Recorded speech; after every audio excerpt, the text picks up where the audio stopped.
Hi Mortgage Heroes, Andy Cruz here in Business Development, and this is your weekly video newsletter. This week we're going to talk about the Fed. All eyes are on the Fed. But before we do, remember to hit that subscribe button, like this video, and click on the notifications bell so that every time we make a new post, you hear about it first. Well, everyone is talking about the Fed, at least in our world right now. Everyone's talking about the Fed.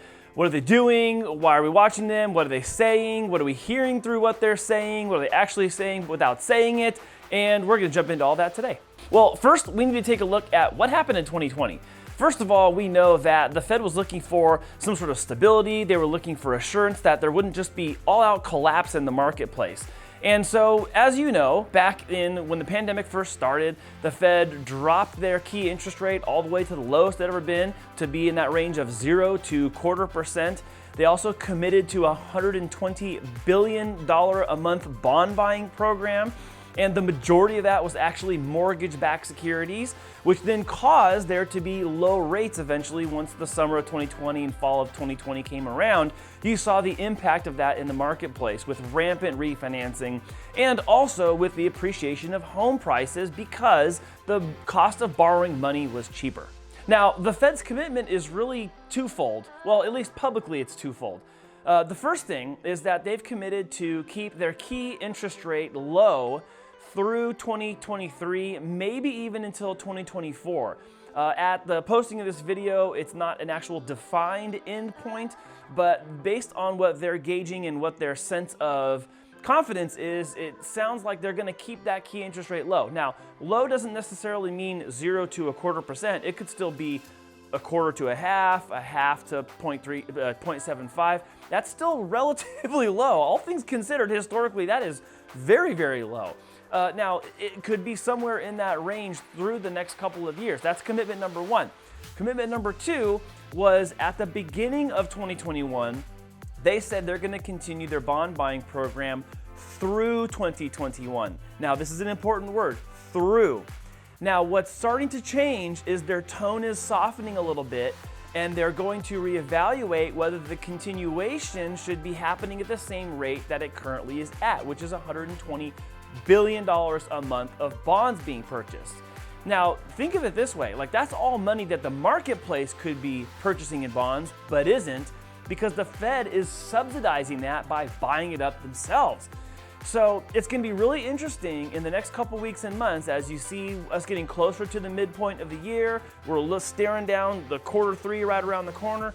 You're going to start seeing whether or not their tone changes, and if they start talking about tapering or easing their commitment of their bond buying program.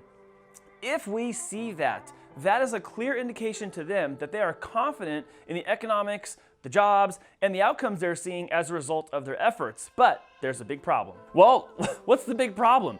I don't know, actual data? Yes, that was totally sarcastic on purpose. Actual data doesn't necessarily support that there should be any tapering anytime soon. So we're left to ask, well, what has changed this and what is currently changing this? And it really has to come down to data and actual numbers and figures and actual economics.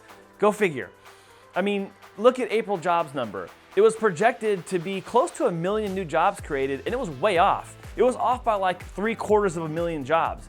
And then to add insult to injury, the previous month, March's results were also revised downward, which basically means that they came out with positive information only to later go back and go, oh, actually it wasn't as good as it looked like it was.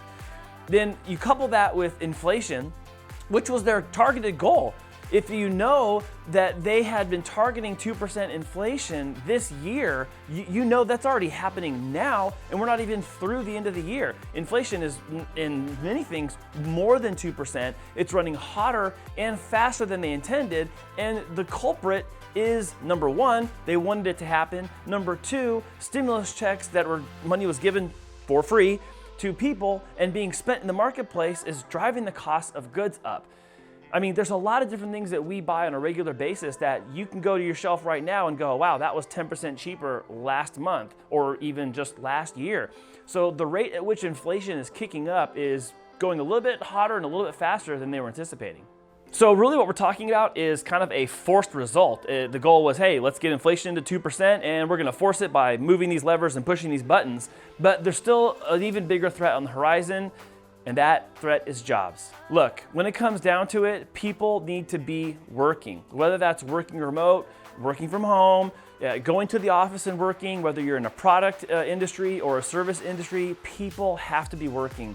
And when we see weak jobs data that's coupled with inflation, that's coupled with economic information that's being revised lower after good news is presented, and then you have the forces of the Fed subsidizing the bond buying, kind of propping it up and giving it some buoyancy, as well as committing to long-term low rates.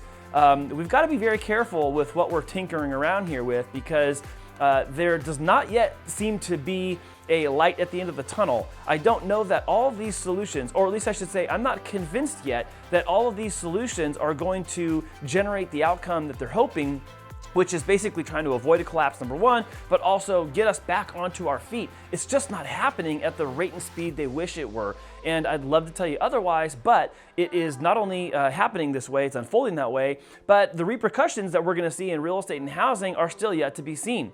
All right, so let's wrap all this up. We're gonna have to obviously wait and watch, but here's what we're gonna be waiting and watching for. We're gonna be waiting and watching for whether or not we get even another extension of moratorium for foreclosures, for evictions. We're gonna be looking at forbearances. We're gonna look at actual foreclosure numbers for homes that can be foreclosed on. And we're gonna start looking at what's happening with home values, and we're gonna watch mortgage rates. All of these are gonna tell the tale of whether or not all these other forces we were discussing are making a direct and positive impact on housing and mortgage, or a indirect and positive. And it could also be direct and negative and indirect and negative. So we're gonna have to wait and watch and see what happens with this. But I wanted to clearly explain kind of all the variables that are on the table. Well, at least the ones that I'm looking at. There's obviously plenty more variables, of course, but these are the things that kind of bring a confluence to the situation and cause us to have to take note and watch carefully what's happening and what might be up ahead. So I know that today we kind of took a little bit of a deep dive on the Fed and what happened, where we're at, where we're going, kind of why all those things are connecting, and how they're working together to a common outcome, which should be economic recovery and wholeness in jobs and wholeness in the economy, and it being back on its own feet as far as the markets are concerned. That is what we're hoping for. It's just not unfolding the way that we thought it might look. If you have recently talked to somebody, you heard someone say something about the Fed, about housing prices, about mortgage rates, about jobs and economics and a weakening economy, things like that, please share this message with them. We think this is really important information to share with people that you know and care about. We also know that there's a lot of myths we have to dispel and circumstances that people come to us with that we have to kind of clarify before we can actually address what options exist for them in the mortgage market. So please feel free to forward this to a friend, share it with a family member, someone you work with, or a neighbor. Let them know that there's help out there. You can always ask us questions. You can leave comments below, send us a direct message, or reach out to us, and we'd be happy to help you take your next right step in real estate. Thank you so much for watching this week, and we'll see you again next week.